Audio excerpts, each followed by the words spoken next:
자, 그러면 네 번째 시간을 진행하겠습니다. 자, 실습 부분이 되겠는데요. 먼저 이것 역시 뭐 시작이니까 가급적 편한 마음으로 같이 한번 작업해 주시죠. 리눅스 환경에서 그 아나콘다를 설치하고요. 그리고 앞에서 봤던 파이썬의 몇 가지 기능들을 살펴보는 정도로 하겠습니다. 당연히 뒤에 가면 파이스팍에서는 그런 것들을 전제로 쭉 진행할 것이니까요.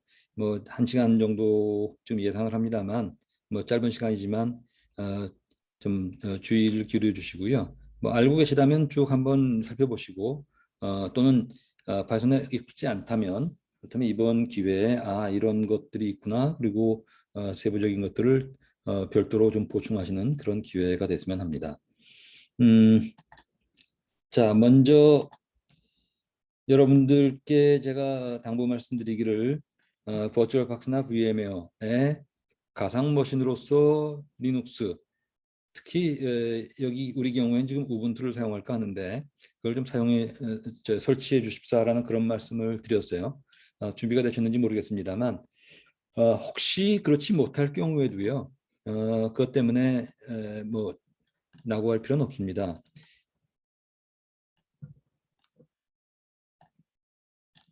여러분들 버추얼박스라고 검색을 하시면 버추얼박스는 월지가 나옵니다. 제가 오픈소스인 버추얼박스를 주로 얘기를 드릴게요. 그래서 다운로드 받으시고 다운로드가 될 거거든요. 여기 지금 윈도우 호스트, 윈도우를 호스트로 놓고 가상머신입니다. 그래서 다운로드가 될 것이고요. 상당히 쉽게 됩니다.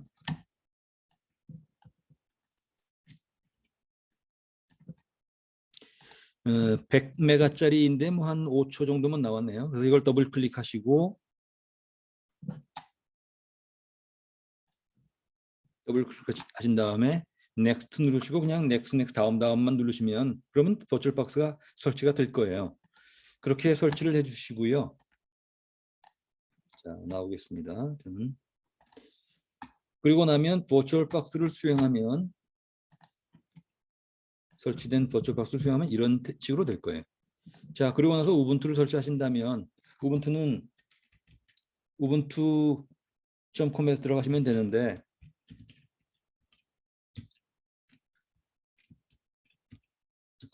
서버도 좋지만 서버인 경우에는 X 윈도우나 이런 것들을 별도로 깔아야 되니까 커널 기능은 다 동일합니다. 그래서 일반 데스크탑을 설치를 하시면 아주 손쉽게 이용하실 수 있으리라고 생각이 돼요. 그래서 여기 20.04나 18.04나 상관없습니다. 그래서 그걸 다운로드 하시고 나서 다운로드된 것들을 아마 이거 시간이 좀 걸릴지 모르겠는데 20.04의 LTS 네.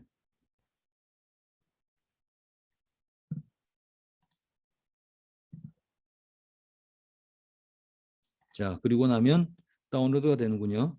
지금 보니까 뭐 5분 정도라니까 제가 계속 진행할 필요는 없을 것 같습니다.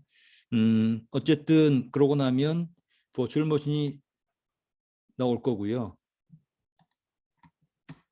그리고 나서 그것을 여기 지금 새로 만들기에 이름을 주고요.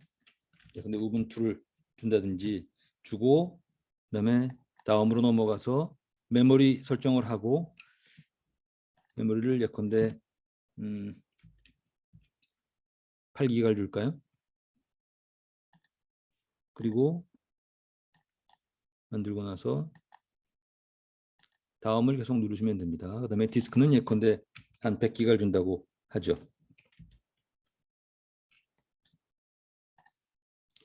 그리고 나서 여기에 설정에 가서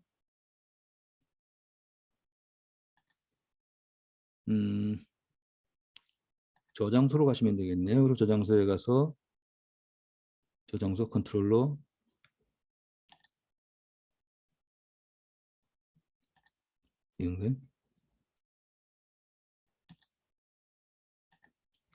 로 해서 여기에 추가해서 다운로드 받은 것. 실제로 다운로드 받은 것은 아마 이런 ISO 이미지가 될 것이고요. 그래서 그걸 가져온 다음에 선택으로 누르고 확인한 다음에 시작 버튼 누르시면 그럼 바로 설치가 시작이 될 거예요. 저는 뭐 따로 이걸 뭐 계속 진행할 필요는 없을 것 같습니다.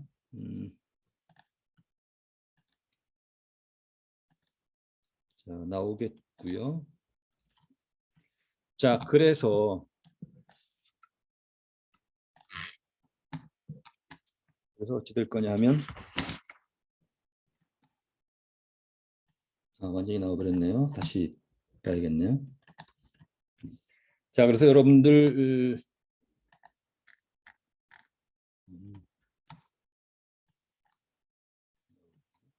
자, 그래서 제 경우에는 그렇게 설치된 리눅스가 지금 우분투 18.04에 이런 가상 머신이 있어요. 그래서 이걸 수행을 시켜보죠. 자, 여러분들 설치가 되어 있는 분들은 그렇게 실행시키시면 되겠고요. 그렇지 않은 경우는 앞에 말씀드린 것처럼 또는 뭐 인터넷에 여러 가지 것들이 많이 나와 있으니까요.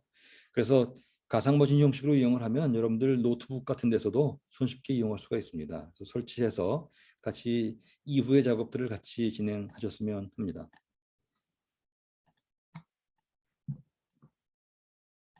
자, 지금 부팅이 되고 있으니까요. 한번 보도록 하죠.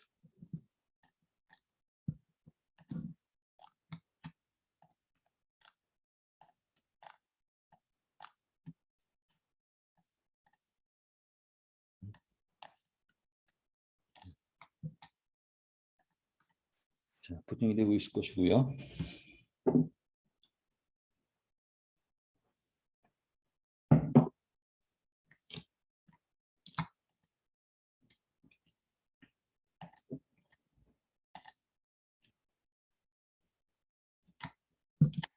자, 부팅이 됐으니까 로그인을 해보겠습니다. 여러분들은 각자 가상 머신을 시동시키신 다음에 부팅을 하고 올라오시면 되겠습니다. 자, 이 정도면 보일까요?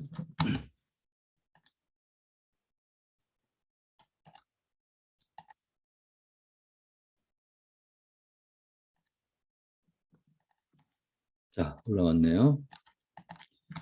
자, 그러면 우선 확인을 좀 해보죠. 브라우저를 한번 열어보겠습니다.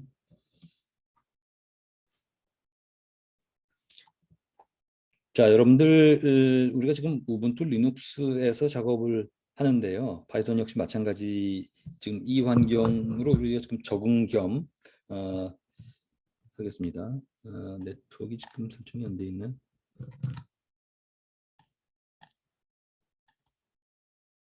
연결된 세션 복원 아니요 새로 하죠. 자, 우선 네트워크 확인을 해두면 다음 편을 진행할 수 있을지 모르겠습니다.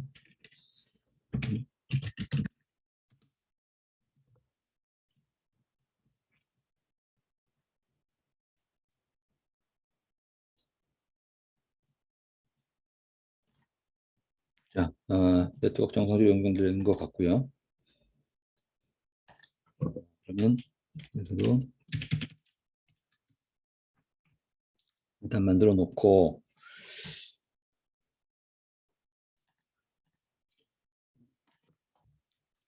그 다음에 지금 이제 우리가 파이스팍 때문에 스팍 환경 때문에 리눅스를 쓸 수밖에 없습니다. 모든 빅데이터 환경이 그렇고요. 하지만 그게 아니더라도 여러분들 빅데이터 플랫폼을 생각하지 않더라도 사실은 전문적으로 데이터 분석을 한다면 근데 데이터 사이언티스트를 지망하신다면 그렇다면 분석 작업을 리눅스에서 하는 것들은 아주 바람직합니다. 왜냐하면 거의 모든 환경이 모든 기업체 모든 조직이 서버는 리눅스로 되어 있죠.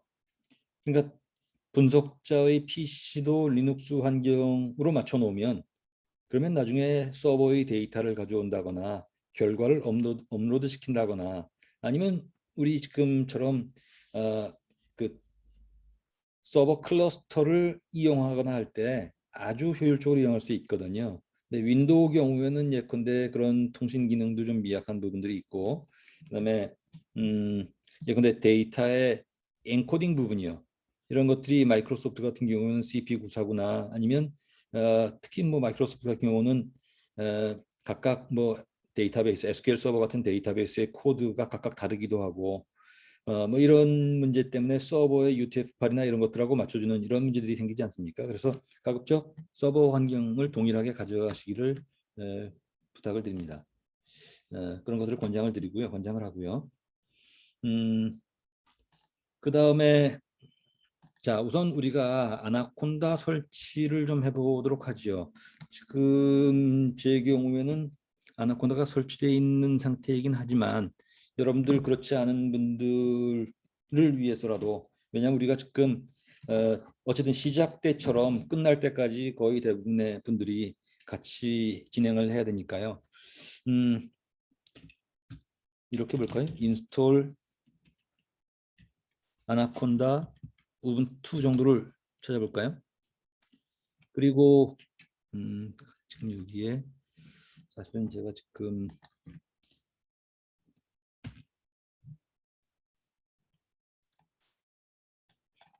콘다가 설치되어 있기 때문에 그렇습니다만 안내 말씀 드리도록 하죠. 우리가 일일이 다 같이 하진 못하더라도 그렇게 어렵지 않기 때문에요. 예컨대 아나콘다 설치를 한다고 하면 가급적이면은 원전 사이트를 가는 게 좋습니다. 그래서 docsanaconda.com 여기 그게 나와 있는 것 같으네요. 그래서 보시면은 뭐 간단합니다. 자, 무엇보다 다운로드 해라. 그래서 다운로드를 하라는 거예요.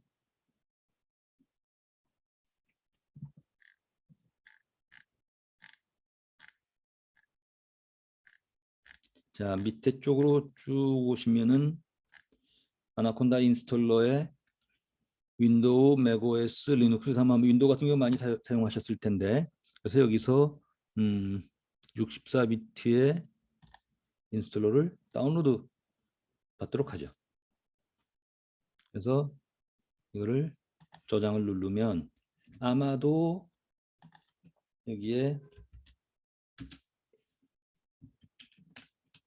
이렇게 볼까요?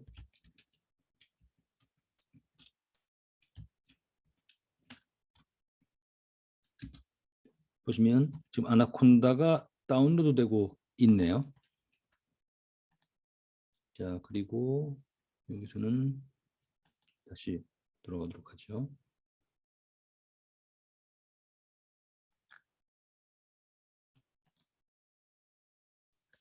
자, 그래서 이 부분입니다. 다운로드 된 곳에 가서 bash 뭐 이렇게 명령을 주라는 얘기이죠.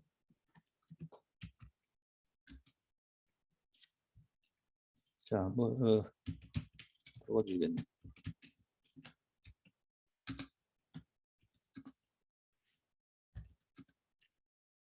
쉘 프로그램이 나오기 때문에 그렇게 뭐 오래 걸리진 않을 겁니다.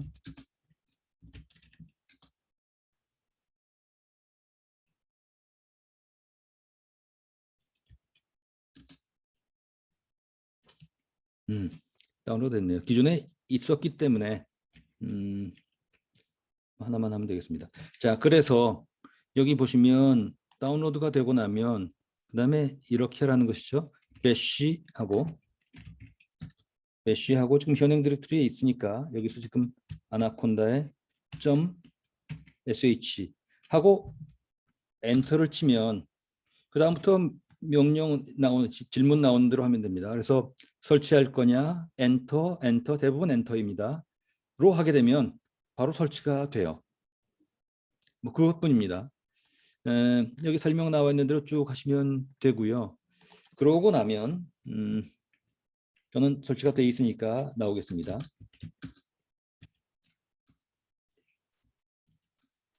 그러고 나면 자, 이 부분 좀 키워볼까요? 아나콘다 설치하고 나면 이런 모습이 될 겁니다.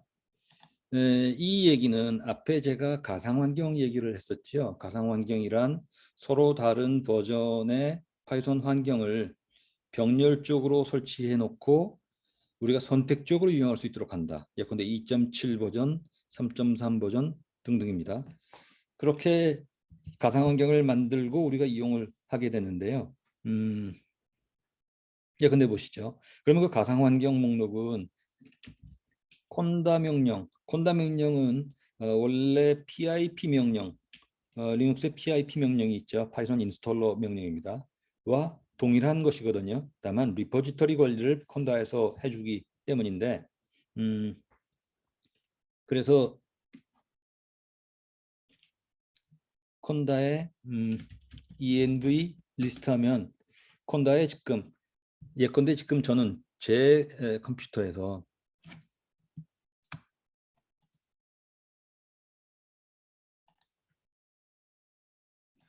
현재 제 가상 머신에서 어떤 환경이 있는가를 지금 보여주는 것이거든요.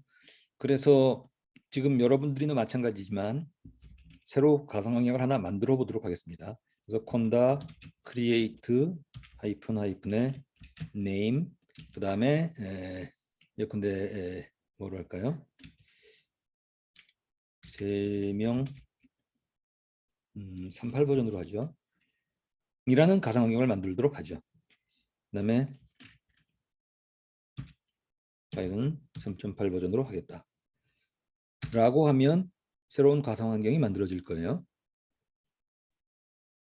그리고 그 가상 환경에서는 최소한 어떤 것들, 기본적인 항목들을 설치해 주겠다. yes. 당연히 여러분들 윈도우 환경에서 아나콘다를 사용하셨다면 뭐 똑같이 사용하시면 되고요. 뭐 그렇지 않은 분들을 위해서 지금 한번 쭉 살펴보는 겁니다.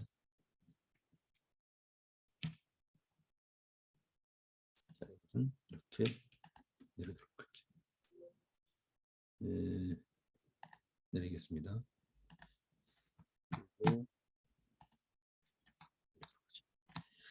자, 그러고 나서 보시면 conda env 리스트를 보면 원래 있던 베이스 이외에 지금 우리가 만든 3명 38이라는 가상 환경이 만들어진 걸 볼 수 있어요.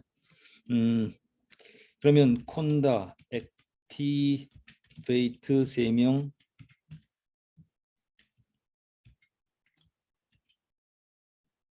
38로 했고요. 자, 그러면 앞에 보이시는 이걸 보면 3명 38이라고 붙어 있죠. 지금 현재 3명 38이라는 환경이 액티베이트 된 겁니다. 여기서 예컨대 파이썬을 보시면 파이썬의 3.8 버전인 걸 알 수가 있어요. 만약에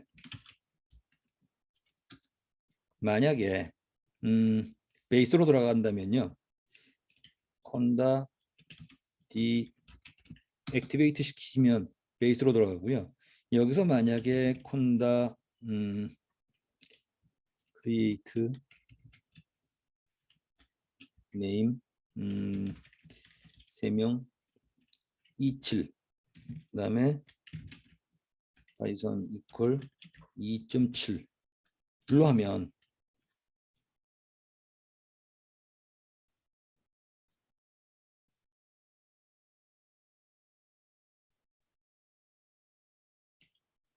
그리고 기본 항목 설치하고요.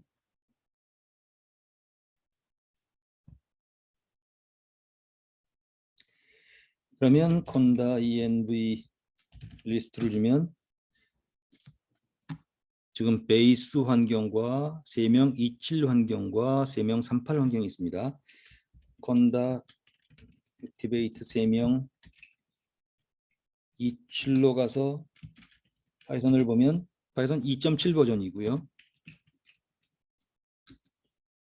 그 다음에 conda activate에 3명 38을 액티베이트 시키면 3명 38로 가서 당연히 이후부터는 파이썬 3.8 버전이 나오겠죠. 자, 그래서 이제 우리는 여러 개의 버전을 필요하다면 여러 개의 버전을 동시에 운영하면서 그때그때 프로젝트에 따라서 특정 버전을 이용할 수 있을 겁니다. 이게 중요한 이유는 파이썬만의 문제가 아니고 여기에 여러 가지 패키지를 설치하면 파이썬 2.7용 패키지가 설치돼야 되고 3.8이면 3.8용 패키지가 설치돼야 되기 때문에 이 환경 관리하는 것은 아주 절대적으로 중요한 부분이죠. 자, 그렇고요. 그리고 지금 38이 활성화되어 있으니까 여기서 이걸 한번 볼까요? conda 리스트를 하면 지금 현재 환경에 설치되어 있는 패키지가 어떤 것인지를 지금 보여주고 있습니다.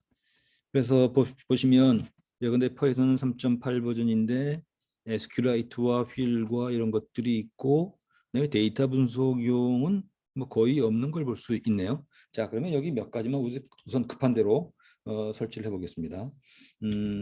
컨다 인스톨 한 다음에 numpy, 이건 나중에 다른 경우에도 뭐 충분히 할 수 있지만 우선 여기 생각난 김에 미리 환경 구성을 좀 해보도록 하죠. numpy pandas 매트럴립이 직접 필요하진 않겠지만, 그 다음에 주피터 노트북, 또 뭐가 있나요? 뭐 그런 정도를 먼저 해볼까 합니다.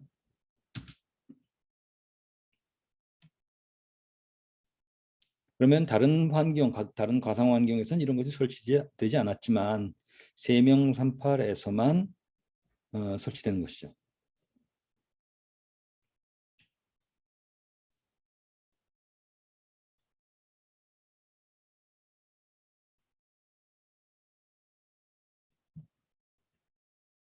자, 이것은 항상 그렇듯이 원격에 있는 리포지터리에 가서 그 목록을 가지고 오기 때문에 항상 웹을 통해서 설치하는 겁니다. 그래서 소위 버전의 디펜던시 문제를 리포지터리를 통해서 이제 해결하면서 자동으로 설치해 나가는 그런 것들이죠. 그리고 우리가 지정한 것 이외의 것들이 왜 설치되는 것이 바로 그런 문제인데, 우리가 넘파이나 펜더스를 설치해달라고 했는데 그런 것들을 사용하기 위해서 전제가 되는 그런 패키지들이 함께 설치되는 것들을 볼 수가 있습니다. 자, 그럼 설치가 되었죠. 자, 그러면 여기서요. 우리가 뭐 몇 가지만 그 한정된 몇 가지만 좀 보도록 하겠습니다. 자, 여기 지금 보시면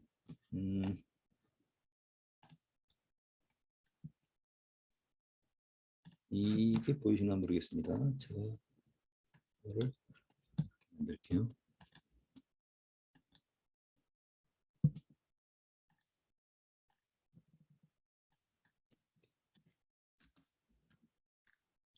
자, 요 URL로 가시면은요, 제가 웹페이지를 하나 만들어 놨습니다.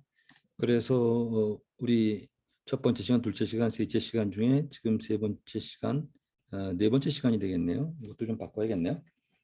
제가 수정을 하겠습니다. 그래서 여기에 있는, 잠깐요, 지금 우선 나중에 뭐 조정을 좀 하더라도요. 여기 H3의 링크를 보시면 클릭을 하시면 h3.zip 파일이 열릴 거예요. 이걸 다운로드 받으신 다음에 이거를 풀어서 어떻게 할까요? 폴더 열기를 하고 이분을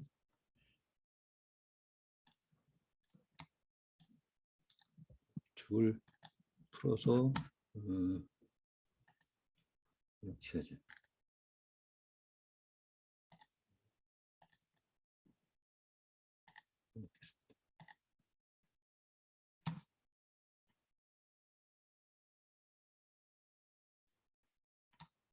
자, 무슨 말씀이냐면 압축을 풀어서 여러분들 적절한 위치라고 하면 여러분들이 사용하기 편리한 어떤 디렉토리를 하나 만들어서 거기다가 압축을 해제시켜 주세요. 저는 지금 나중에 좀 정리를 해야겠습니다만 D 드라이브 밑에, 제 경우에는 제 PC의 D 드라이브 밑에 언더 3명이라고 잡고 거기에다가 압축 해제를 시켰거든요.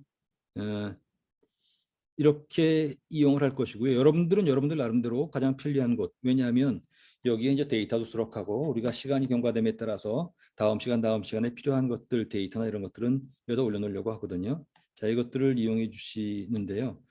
물론 지금 이게 제가 잘못했네요. 제가 실수를 했습니다. 무슨 얘기냐 하면 지금 이 부분은 제가 엉뚱한 짓을 했네요. 자, 여러분들은 그렇게 따라와 주시는데 무슨 얘기냐면 지금 이것을 리눅스에다가 다운로드 받아야죠. 제가 PC하고 혼동을 했습니다. 그래서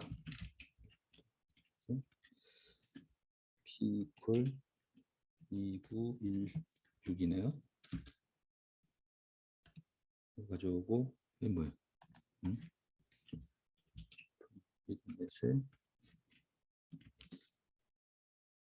people 2916 이걸 가지고 오고 그렇죠? 잠깐요. 무언가 잘못됐습니다.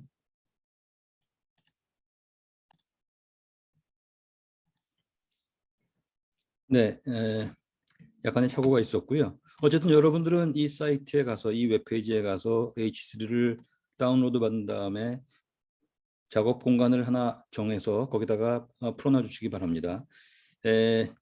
저는 지금 다운로드 받은 것이 지금 h3.zip에 나와 있기 때문에 이 부분들을 어떻게 할까요?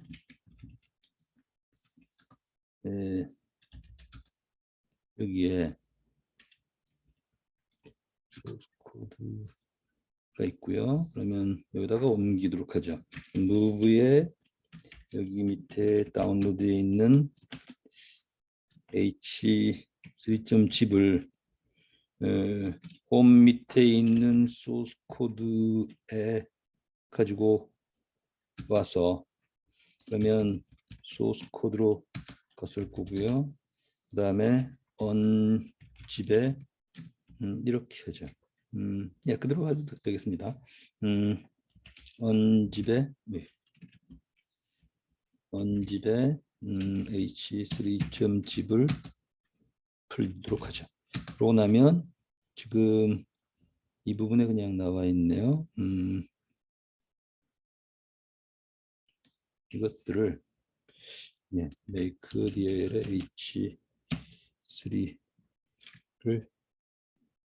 만들고 move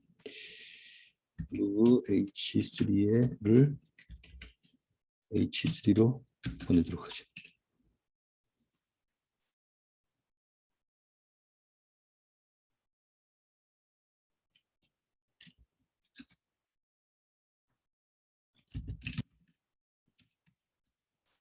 자, 이렇게 됐습니다. 뭐 얘기는 복잡해졌습니다만 다운로드 한 다음에 워킹 그룹을 만드는데 제 경우에는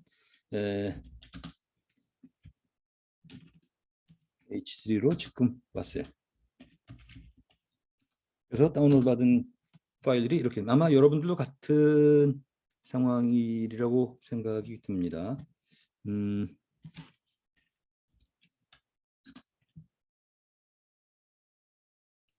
에셋도 옮겨야 되겠군요. 나머지는 그대로 둬도 될 것 같고요. 여러분들은 그냥 한 몫에 하셨으면 좋았을 것 같은데 move에 에셋을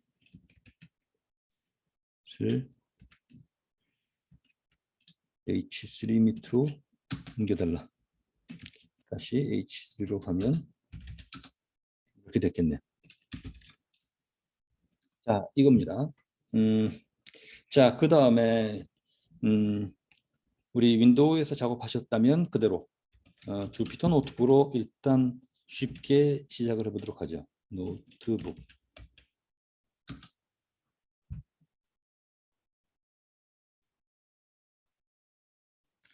자, 그러면 주피터 노트북은 뭐 이 역시 뭐 다 마찬가지입니다만 사용해 보셨다면 제가 불필요한 뭐 이 중원부원이 되겠지만 혹시라도 그렇지 않은 분들 위해서 간단하게 소개드리면 파이썬을 개발하는 환경은 여러 가지가 있습니다. 예컨대 VI나 편집기 같은 것들이 있을 수 있고요. 노트북 플러스나 이런 것들 또는 뭐 아톰 이런 것들 있죠. 그런 것일 수도 있고 또는 이클립스나 주로 이제 자바 개발에서 많이 사용했었죠. 또는 비주얼 스튜디오 코드 같은 것들을 이용할 수도 있고요. 그 다음에 오픈 소스의 뭡니까? 스파이더나 뭐 이런 것들도 많이 쓰고요. 근데 이제 그 중에 하나가 주피터 노트북이라는 것인데 주피터 노트북은 여러분들 여기 보시다시피 가상 환경에서 주피터 노트북이라고 명령을 주면 브라우저가 열리면서 브라우저에서 우리가 작업할 수 있는 것이죠. 그래서 여기 보면은 지금 H3에 100, 200, 300, 400으로 되어 있습니다만 100을 예컨대 클릭하면 H3 back on the notebook intro, 즉 주피터 노트북 인트로라는 얘기고요. 여기 목록을 보시면 numpy introduction, pandas introduction, 그다음에 파이썬에서 functional programming introduction 부분입니다. 아주 간단한 프로그램 코드들을 쭉 수록해서 한번 아주 짧은 시간 동안 한번 리뷰를 해보자는 얘기고요. 일일이 우리가 다 보지 못하더라도 이번 시간 정도 좀 살펴보는 정도로 좀 할까 합니다. 그렇지 못한 경우는 이제 나머지 부분들은 여러분들 한번 쭉 실행시켜 보시면은 대략 어느 정도 리뷰의 의미는 있지 않을까 생각이 되어요. 자, 예컨대 노트북 인트로를 보시면 이게 지금 주피터 노트북의 환경이고요. 브라우저에 여러 개의 셀로 구성되어 있고 셀 각각이 편집창입니다. 그래서 예컨대 제일 위에 보시면은 지금 이렇게 되어 있는데 화살표로 지금 움직이면 이 활성화된 부분, 이렇게 그림자 표시가 되어 있는 이 부분이 활성화되어 있는 것들이고요. 화살표를 내림으로써 활성화된 영역을 서로 달리 가져갈 수 있습니다. 그리고 여기서 엔터를 치면 커서가 보이시나요? 그리고 이스케이프를 치면 커서가 없어지죠. 이거는 VI를 사용하셨으면 똑같은 현상인데 기본적으로 여기 주피터 노트북도 커맨드 모드와 에디트 모드로 나뉘었어요. 이스케이프를 쳐서 커서가 안 보일 때가 커맨드 모드이고, 그리고 엔터를 쳐서 커서가 보이면 에디트 모드, 편집 모드입니다. 편집 모드에서 화살표로 움직이면 각각 화살표 셀이 움직이면서 셀 내에서 계속 커서가 보이죠. 그런데 이스케이프를 누르면 커서는 없어졌지만 활성화된 창은 그때그때 달라집니다. 자, 그래서 이렇게 활성화되어 있는 여기서 무언가 수행을 시키시면 그 내용, 이 셀의 내용이 수행되는 것이고요. 만약에 이것을 수정한다면 엔터를 친 다음에 여기에 뭔가 새로운 것들, 뭐 이런 것들 이용할 수 있겠어요. 자, 그리고 제일 위에 보시면 여기 지금 마크다운 표시가 되어 있죠. 이 각각의 셀이 움직일 때마다 어떤 것들은 마크다운이지만 어떤 것들은 코드입니다. 마크다운은 HTML이 마크업 랭귀지인 것처럼 마크다운도 일종의 프레젠테이션 셀이어서요. 이 안에 여러 가지 것들. 그런데 지금 제일 위에 셀이 활성화되어 있으니까 여기서 엔터를 누르면 이런 거 보이시죠? 맨 앞에 샤프가 하나면 H1입니다. 하나 넣으면 H2, 3, 4, 5. 다시 지워나가면 글자가 커지죠. 뭐 이런 것들이요. 그 다음에 여기서 예컨대 스타 표시를 하나 주고 아이파이썬 스타 표시를 주고 주피터 노트북, 그 다음에 엔터를 치면 이렇게 목록 형식으로 낸다든지 굉장히 많은 내용들이 있었어요. 이것들을 마치 HTML처럼 여러 가지 코드를 준다거나 마크를 주는 방식으로 이렇게 이용할 수가 있습니다. 다시 엔터를 치고 이것들은 지우도록 할게요. 자, 그리고 엔터를 치고, 그래서 여기 보시면 코드, 마크다운, 그다음에 록, NB 컨버트, 헤딩 등등으로 여러 개로 하나의 셀들의 역할을 바꿔나갈 수 있어요. 만약에 이걸 코드로 주면 이 코드가 되고요. 이거를 로로 주면 이 부분은 로 NB 컨버트가 되어서 이거는 수행되지 않고 그냥 코멘트처럼 그냥 메모창으로만 의미를 갖게 됩니다. 뭐 몇 개의 기본적인 기능만 말씀을 드리고 나머지는 혹시 익숙하지 않은 분들은 각자 독립적으로 스터디를 좀 해주시죠.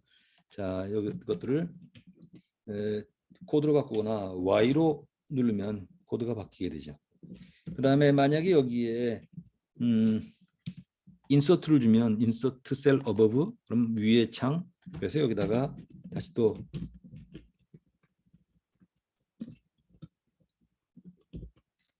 이렇게 줄 수 있고요. 이스케이프로 누른 다음에 뭐 여러 가지 있습니다. 단축키에 DD 알파벳 D를 2번 누르시면 딜리트가 되고요. 그렇습니다. 만약에 인서트를 누를 때도 A를 누르면 어버브가 돼요.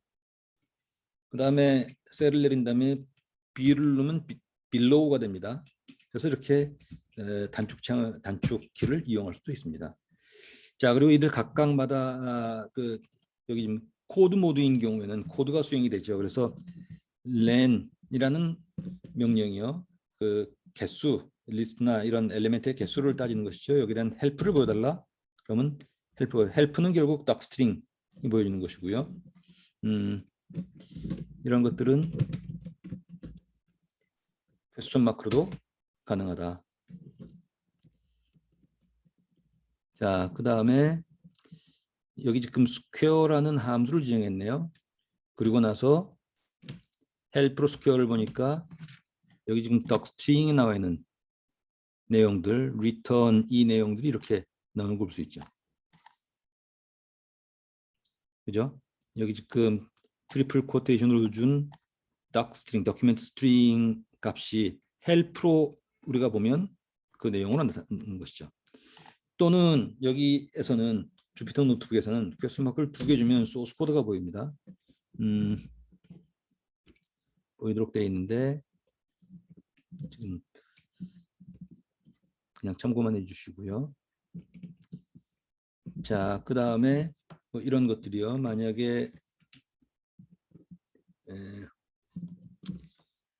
자, 우리가 일일이 다 볼 수 없으니까 몇 개만 좀 보도록 하죠.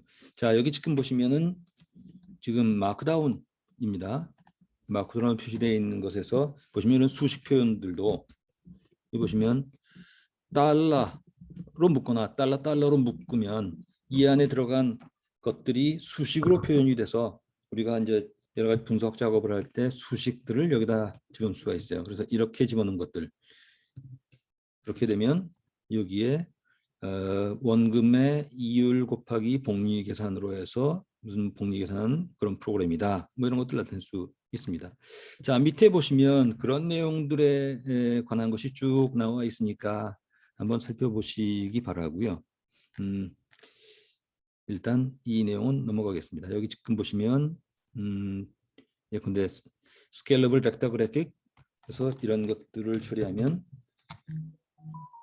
커맨드 모드로 되어 있지만 이게 그 해석이 돼서 그래픽으로 나와 있는 것을 볼 수 있고요. HTML은 %% HTML로 자바스크립트는 자바스크립트로 이렇게 나와 있는 것들을 볼 수가 있습니다.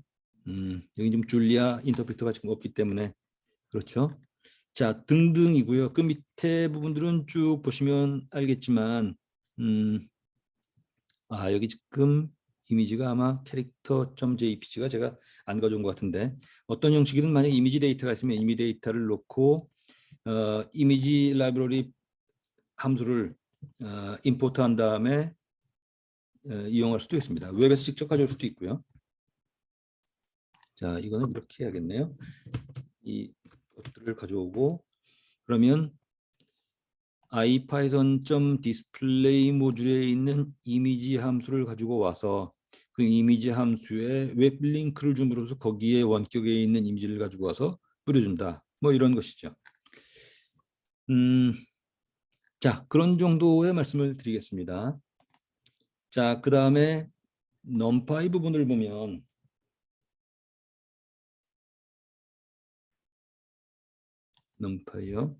numpy 부분을 보면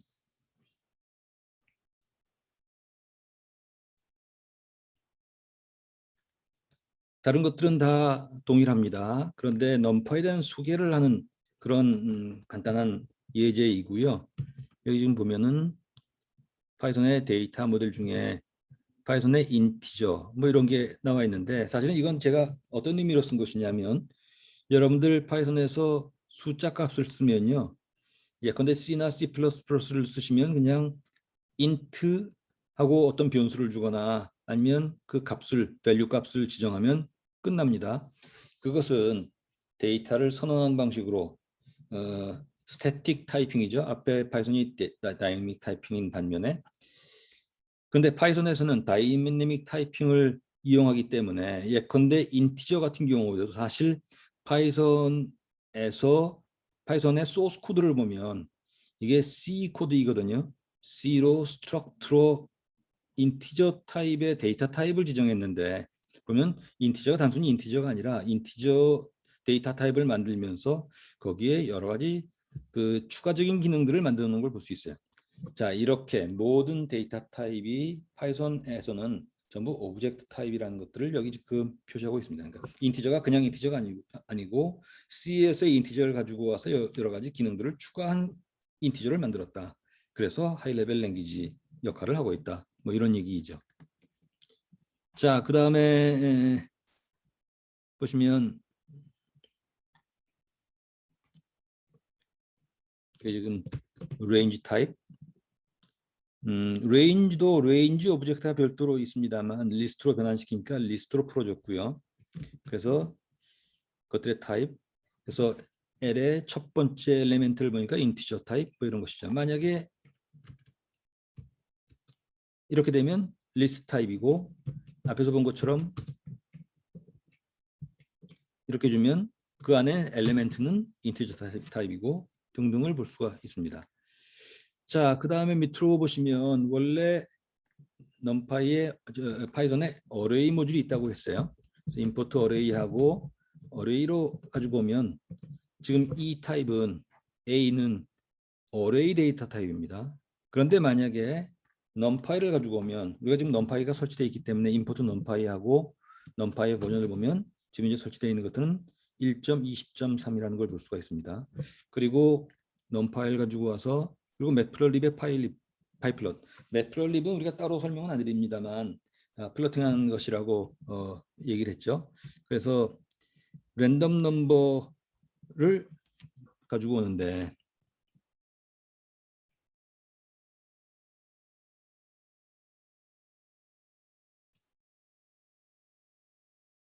여긴 지금 랜덤 넘버 따로 쓰진 않네요. 뒤에 랜덤 넘버 있는, 그러니까 지금 엔디어레에 있는 이 부분이겠네요. 뒤에서 쓰기 위해서 랜덤 넘버 시드 값을 놓고, 그러면 반복 사용할 때마다 동일한 랜덤 넘버 값이 나오게 될 겁니다. 자, 어쨌든 이렇게 선언을 해놓고요. 그리고 지금 여기서는 플러팅을 하는데 피규어 사이즈를 괄호 10인치, 세로 6인치짜리로 이용하겠다. 그리고 프린팅 옵션은 소수점 4채짜리 쓰겠다. 등등으로 하고, 그렇게 선언한 다음에 각각 어레이와 리스트를 만들어서 그것들을 수행시키는 시간을 재봤습니다. 그랬더니 지금 일반 어레이에서 제곱을 하거나 또는 리스트가 지금 100만 개인가요? 리스트 계산을 할 때 수용되는 속도가 앞에 것은 133ms, 그러니까 0.1초네요. 그 다음에 2.5초 이렇게 걸렸는데, 반면에 ND어레이에서는 그런 작업을 하는데 시간이 훨씬 더 적게 걸리겠다는 얘기이겠습니다.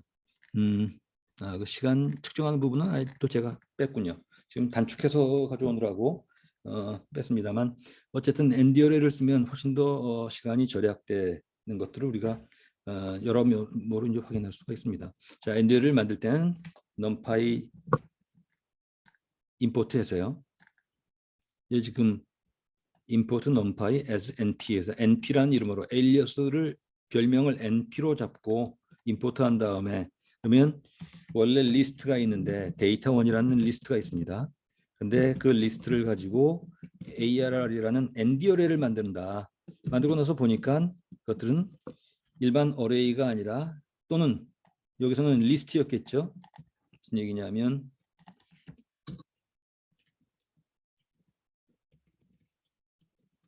그러면 리스트일 겁니다. 그런데 바꾸고 나니까 numpy의 ND 어레이로 바뀐 걸 볼 수 있죠. 이게 이제 텐서로서 그리고 다차원 데이터로 우리가 이용하기 쉽도록 만든 것이다. 뭐 이런 얘기입니다. 자, 그 이외에 디멘션을 보거나 아니면 쉐입을 보거나 이런 것들은 2x4의 행렬 데이터다, 이런 것들이죠. 그리고 각각의 엘리멘트 데이터는 int 64라는 고정된 데이터 타입을 가진다. 이런 것들이 이제 numpy의 기본적인 기능이라는 얘기입니다. 자, 그 다음에 지금 앞에서 봤을 때 D 타입을 보면요. 제가 잠깐 말씀드렸으면 이 코드로 지금 확인할 수 있네요. int 64라는 걸 볼 수 있죠. numpy에서는 성능을 확장시키기 위해서, 성능을 개선하기 위해서 int 32와 64와 unsigned int, unsigned 등등, float 등등으로 이 데이터 타입은 8비트용, 16비트용, 32비트용, 64비트용인데 이 부분은 각각의 넘파이가 설치돼서 사용되고 있는 컴퓨터의 아키텍처에 맞추어서 최적화된 데이터 타입을 넘파이에서 이용하도록 해주고 있습니다. 또는 바꿔서 얘기하면 우리가 데이터를 처리할 때 거기에 맞는, 예컨대 우리가 PC에서 이용한다면 PC에 맞는, 우리가 리눅스에서 이용한다면 리눅스의 아키텍처에 맞는, 그래서 플로트 64를 쓰거나 인트 64를 쓰거나 이런 식으로 하면 가장 효과적인 뭐 방법이 될 수 있겠죠. 그렇게 지정해서 넘파이를 이용할 수 있다는 얘기입니다. 뒤에 부분도 마찬가지이고요. 그래서 여기 보면은 뭐 일일이 다 설명을 드릴 필요는 없을 것 같습니다. 물론 좀 필요할 수는 있지만 뭐 여러 가지 여건상 그래서 쭉 실행시켜 보시면 될 것 같고요. 제가 그 말씀을 안 드렸네요. 실행시킬 때는 컨트롤 엔터를 치면 수행만 되고 그냥 그 자리에서 머뭅니다. 근데 쉬프트 엔터를 치면 수행되고 셀 안에 있는 내용이 실행이 되고 그리고 다음 셀로 넘어가죠. 그래서 쉬프트 엔터로 넘어가시면 됩니다. 이 부분은 사실은 위에 있는 버튼 누르는 거와 마찬가지인데요. 그런데 이제 유념하실 것들은 이렇게 있을 때 그 여러 개의 출력 명령이 나오면 제일 뒤에 있는 것만 출력돼서 나온다는 것, 이런 정도를 보시면 되겠습니다. 그래서 만약 필요하다면 이걸 별도 셀로 끄집어내시면 그러면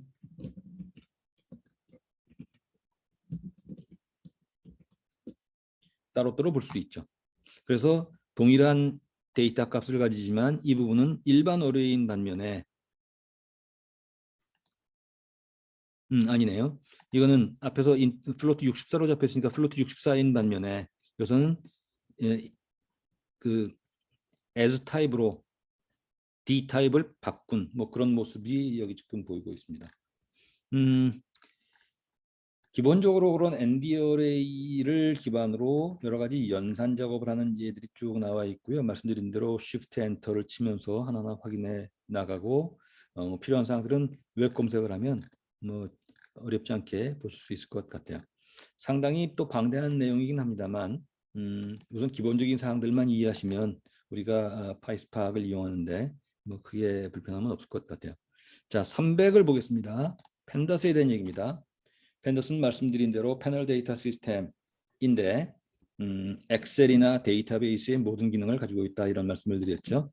우리가 앞에서 펜더스 설치를 했었기 때문에 진행하면 되는데 만약에 설치가 안 되어 있다면 주피터 노트북 내 설치할 때는 이렇게 느낌표를 주고 시스템 명령을 주면 됩니다.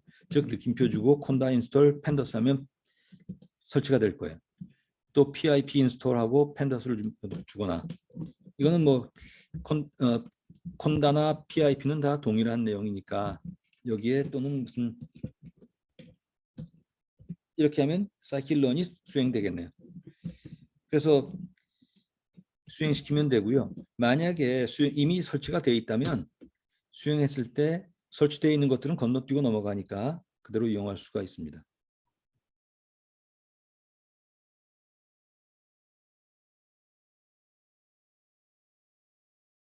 네, 이미 설치되어 있다고 나오죠. 자, 어쨌든 그래서 펜더스도 numpy가 import numpy as np이듯이 펜더스도 별명을 주로 많이 씁니다. 그래서 pd라고 하고 그렇고요. 지금 여기 보시면 이건 그림을 따로 집어넣은 겁니다. 그래서 그림을 따로 집어넣었다는 얘기는 엔터를 치시면은요. 여기 지금 이렇게 여기 지금 보시다시피 마크다운이죠. 그래서 여기에 이미지에 우리 지금 워킹드레이에서 설치한 에셋 밑에 이런 이름의 .png 파일을 읽어달라라고 한 것이죠. 그래서 우리가 분석 모델을 만들면서 여러 가지 것들 우리가 파이스팍을 이용할 때도 이 주피터 노트북을 이용할 경우가 꽤 있을 거거든요. 자, 이런 경우에 이제 우리가 필요한 대로 또 여러분들 작업하시면서 나중에 혼자 복습하시면서 필요한 그림이나 이런 것들을 또 함수나 이런 것들을 계속 삽입시켜 나가면서 확인해 볼 수 있습니다.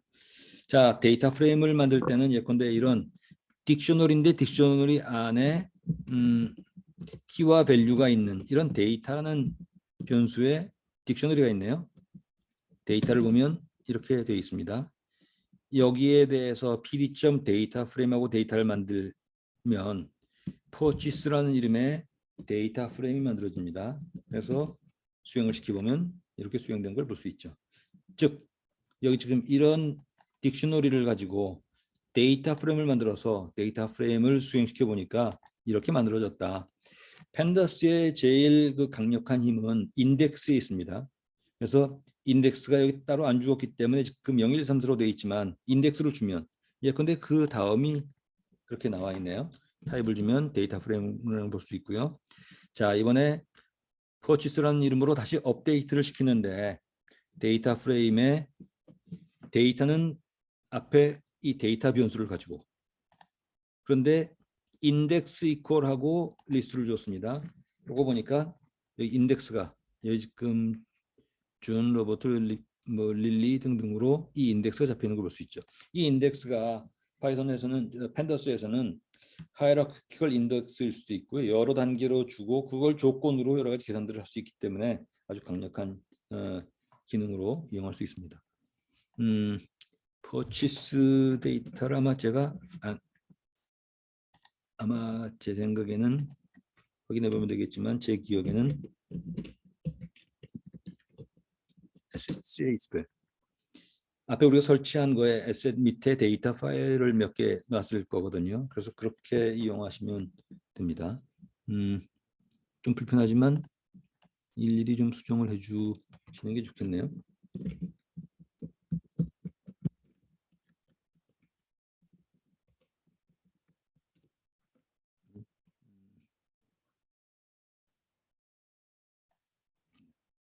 이렇게 가져가야죠. 상대 경로가 될 테니까. 자, 그래서 이 역시 뒤에 부분에 쭉 보시면은요. 여기 지금 파이 SQLite 같은 경우는 SQLite라는 패키지 설치해서 일종의 로컬 파일 시스템 기반의 데이터베이스로 SQL문을 이용하는 그런 예입니다. 한번 볼까요? PIP하고 설치해서 SQLite 설치한 다음에 설치가 되고 나면 그걸 가지고 SQLite로 데이터베이스를 만들고 그 데이터베이스 지금 액세스를 했습니다. 그리고 커넥션을 가지고 왔어요. 잠깐요. 테이블을 새로 만들어야 되네요. 자, 이 부분은 별도로 지금 작업을 해야 되니까 이 부분은 코멘트로 놓고요. 그냥 넘기겠습니다. SQLite라는 데이터베이스 기능을 이용해서 작업하는 내용인데요. 이 부분은 뭐 우리가 파이스팍을 이용할 때 당장 필요한 것들은 아니니까 뭐 이 데이터베이스를 이용하는 것이 예컨대 오라클이나 MySQL 같은 데이터베이스를 이용할 수도 있고 로컬 파일인 SQLite도 이용할 수 있고를 지금 확인하는 정도로 넘어가겠습니다. 이것도 IMSDB가 잠깐 여기 보시면 그걸 확인할 수 있어요. S셋에 이 데이터가 있네요. 그러면 예컨대 이런 경우에도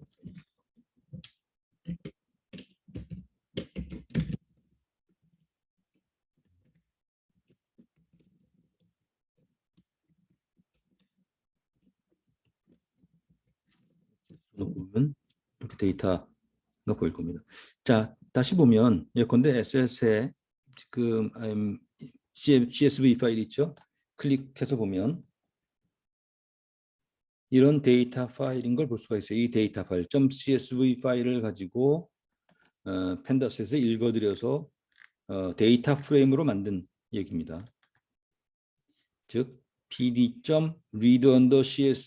어떤 경로를 지정해 주면, 그리고 인덱스 컬럼을 어떻게 잡겠다 그러면 컬럼 중에 인덱스 컬럼. 근데 여기 지금 보시면 이 데이터 중에 두 번째 컬럼이 타이틀이네요. 타이틀을 인덱스로 해달라라고 해서 타이틀이 인덱스로 잡히고, 그리고 각각의 영화의 예컨대 주연 배우나 감독은 누구인지 하는 영화 데이터를 가지고 데이터 프레임으로 만든 모습이 나와 있습니다. 여기 뭐 인포 같은 것들은 이제 메타데이터를 보는 것이고요. 이걸 쭉 한번 이것도 Shift Enter 형식으로 쭉 보시면, 또는 이미 펜더스에 익숙하신 분들은 뭐 스킵해줘도 좋겠습니다. 다 같이 이제 함께 가기 위해서 일단 지금 살펴보는 것이니까요. 그래서 이것도 뭐 자세한 얘기는 여기서 드리지 못하지만, 우리가 뒤에 혹시 그 기회가 될지 모르겠어요. 이제 파이스팍 같은 걸 가지고 EDA를 할 때 데이터 정제를 하거나 아니면 데이터의 요약 또는 데이터의 뭐 평균 분산, 이런 기초 통계 같은 것들을 바라볼 때 펜다스를 이용하면, 즉 펜다스의 기능을 함께 파이스팍에서 이용하면 아주 편리하게 이용할 수 있거든요. 기본적으로 운영 양식은 지금 여기서 보는 이런 식입니다. 그래서 펜다스의 데이터 프레임이 있고, 또는 그것과 거의 유사하게 파이스팍에서 스팍에서의 데이터 프레임이 있거든요. 그리고 그것들을 가지고 여러 가지 기능으로 이렇게 데이터의 모습을 본다거나 개수, 그다음에 특정 컬럼 인덱싱 하는 것들, 그리고 그렇게 해서 인덱싱해서 가져온 데이터들에 대해서 여러 가지 통계 데이터를 보는 것들, 이런 작업들을 할 수가 있게 되는 것이죠. 자, 펜더스 얘기도 뭐 그 정도로 줄이고요. 그 다음에 마지막으로 H3 400의 펑셔널 프로그래밍에 대한 얘기를 잠깐 살펴보겠습니다. 여기서 지금 보시면은 뭐 몇 개의 복잡한 함수들이 있어서, 별 복잡한 건 아닙니다만 뭐 여러 줄자리가 있네요. 그러니까 좀 찬찬히 생각해 보시면 되겠습니다. 예컨대 뭐냐 하면, 여기서는 지금 스코프 테스트라는 함수를 하나 지정했고 그걸 수행시켰습니다. 수행하고 나니까 각각 함수 내에 있는 프린트문들이 수행되면서 결과가 나오죠. 요컨대 의도는 뭐냐 하면, 보면 스코프 테스트라는 함수 안에 두 로컬 함수도 있고 두 넌 로컬 함수도 있고 두 글로벌 함수도 있고, 그 함수 3개를 내장하고 있습니다. 함수 안에 함수가 3개가 있어요. 그러다 보면 각각 인어 함수 내에서 지정된 변수들이 바깥 함수에서 지정한 내용들과의 충돌이 되거나 업데이트 되거나 이런 상호 관계들이 굉장히 중요하거든요. 그래서 또는 이런 것들은 이제 네임 스코프라고 얘기하는데, 네임 스코프의 유효한 범위. 그래서 그런 것들을 확인하기 위해서 각각 그 안에서 non 로컬을 주면 이 스팸은 지금 이 범위 밖에서 있는 스팸을 액세스해서 업데이트할 수 있게 되거든요. 무슨 말씀이냐면, 스코프 테스트 안에 있는 두 non 로컬이 수행이 되면 이걸 수행하고 여기 함수 3개가 안에 지정되어 있고, 스코프 테스트를 수행시키면 이 지정된 함수가 이렇게 수행이 되거든요. non 로컬이 수행되면 두 non 로컬이 수행되는데, 이 안에 non 로컬 스팸으로 잡혀 있기 때문에 이 스팸은 이 인어 함수 밖에 있는 이 함수를 이 변수를 업데이트 시킨다는 얘기입니다. 등등으로요.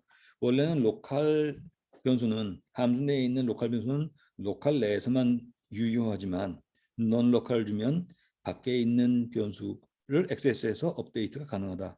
이런 내용들을 보여주는 것이거든요. 함수 내에 함수가 있을 때 그런 것들을 좀 유의할 필요가 있다는 얘기고요. 그 이외에 이제 뭐 리듀스 이런 것들은 합계치 이런 것이죠. 그래서 펑크 툴에 리듀스를 옮겨놨는데, 여기서 람다의 a, b를 가져오면 a 플러스 b를 반환하는데, 이거를 펑크 툴 리듀스에 주면 차례차례 1 더하기 3, 그리고 거기다가 5, 그 결과에 6 차례차례 이렇게 더해 나가는 이런 모습으로 별도의 루프를 주지 않고도 이용할 수 있다는 얘기죠. 그래서 결과가 나왔다는 얘기입니다. 그다음에 여기 같은 경우는 필터를 주는 얘기고요. 그래서 18 이하인 경우는 넘어가고 18 이상인 경우, 18 이하가 아닌 경우, 같거나 큰 경우에는 true 값을 반환해서 그런 경우에 이 다음으로 진행시키도록 되어 있군요.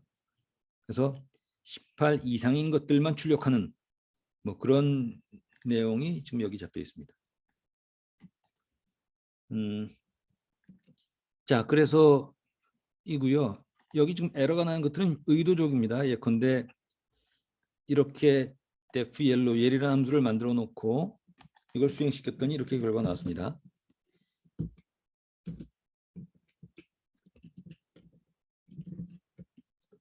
이렇게 해주면 소문자를 대문자로 바꾸는 함수이죠.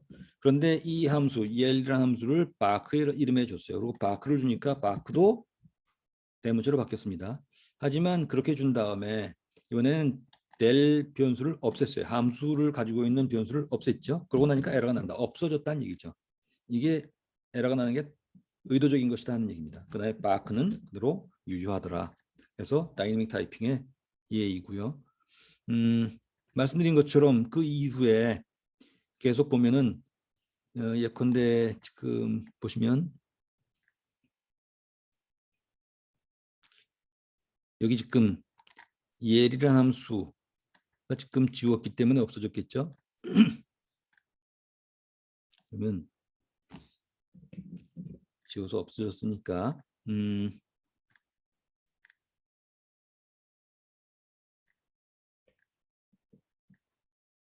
어디 있었나요? 자, 여기다가 포함시켜 놔야겠네요. 그러면 함수가 두 개가 설정되어 있습니다. 예리란 함수와 그리트란 함수.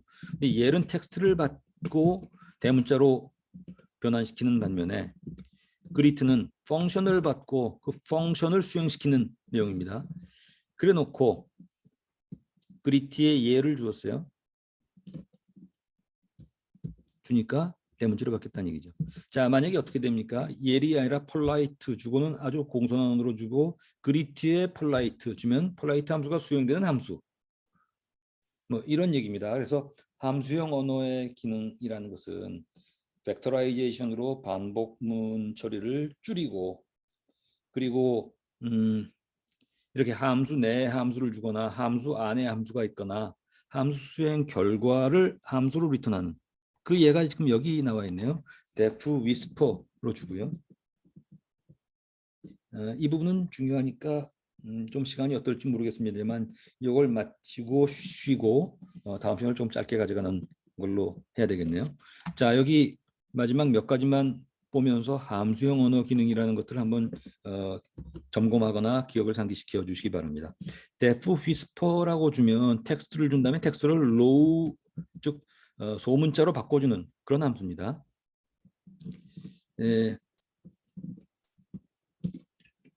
근데 이렇게 보죠. 여기다 옮겨놓고요. 이 명령이라고 주고 whisper를 whisper에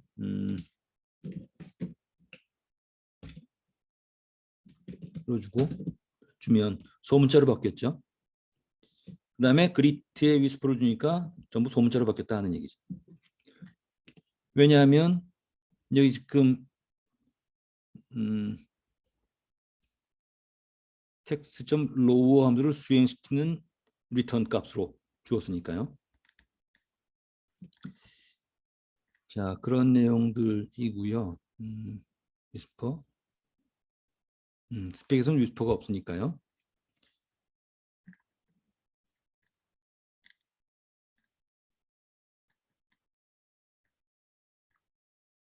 자, 그 다음에 이렇게 함수 안에 인자값을 함수로 받는 것들, 그래서 그 더하기 함수를 인자값으로 받거나 빼기 함수, 곱하기 함수, 나누기 함수 등등으로 변환시키면 소위 이제 팩토리 펑션이죠.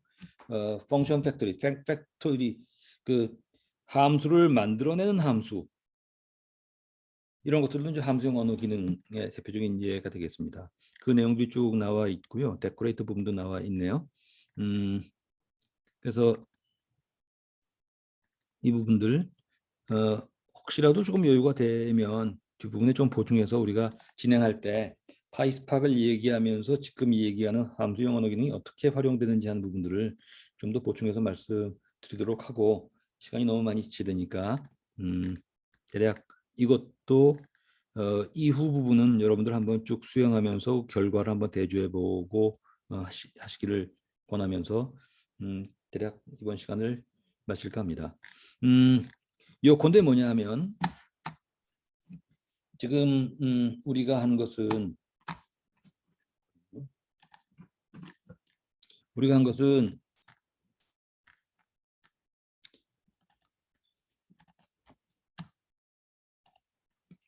빅데이터 플랫폼에 이어서 분석이란 측면을 좀 바라보는 것이고요. 그것들은 이렇게 빅데이터 플랫폼을 이용하는 방식도 있고 싱글 유저로 이용하는 방식도 있으나 기본적으로 그 안에서 여러 도구를 이용할 수 있다. 그중에 우리가 파이썬을 이용했고 파이썬을 선택을 했고, 파이썬의 기본 기능에는 코어 랭귀지와 스탠다드 라이브러리 여러 가지 확장 기능이 있고 추가되는 것들은 패키지를 이용할 수 있다는 것이고요. 이걸 이용하는 방식도 단순한 편집기이거나 아니면 뭐 이 편집 도구, 개발 환경 이렇게 이용할 수 있는데, 우리가 지금 주피터 노트북을 그 중에 하나 이용해 본 것입니다.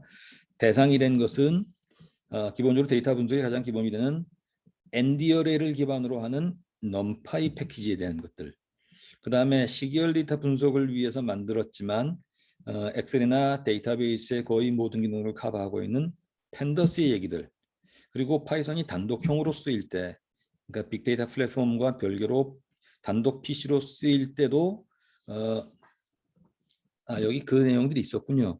그 범용 언어로서의 스크립트 언어 기능 플러스 어레이 오리엔티드 프로그래밍이거나 오브젝트 오리엔티드이거나 어싱크로너스 프로그래밍이거나 등등의 기능들을 통해서 빅데이터를 소화시키기 위한 여러 가지 방안들이 마련되어 있었고, 그중에 특히 함수형 언어 기능들이 기본 기능으로 제공되고 있는데 이것들은 파이스팍에서 아주 적극적으로 활용되고 있다 하는 얘기입니다. 그 펑셔널 프로그래밍의 예로서는 함수를 일반 변수처럼 이용할 수 있게 되고 또는 일반 데이터처럼 이용할 수 있게 되고, 그 얘기는 함수를 인자값으로 주거나 함수 안에 함수를 가지거나 함수를 리턴 값을 함수로 주거나 등등을 할 수 있고요. 또 제가 여기서 언급은 안 했지만 예컨대 리커시브 함수 같은 것들이요, 함수가 자기 스스로 계속 호출하는 것들, 이런 것들도 제공해서 이런 것들이 대량의 데이터를 효과적으로 처리하는 그런 방법으로 이용되고 있다는 얘기를 했습니다. 몇 가지 기본적인 예와 함께 우리가 리눅스 위에서 아나콘다 설치를 하고 여기서 지금 얘기한 몇 개의 패키지의 기본 기능을 점검해보는 그런 시간을 가졌습니다. 자, 뭐 시간상에 약간 좀 차이가 있습니다만 얘기를 마치고요. 다음 시간에는 아파치 스팍에 대한 얘기로 이제 한 걸음 더 들어가 보도록 하겠습니다. 자, 한 10분 있다 진행하겠습니다.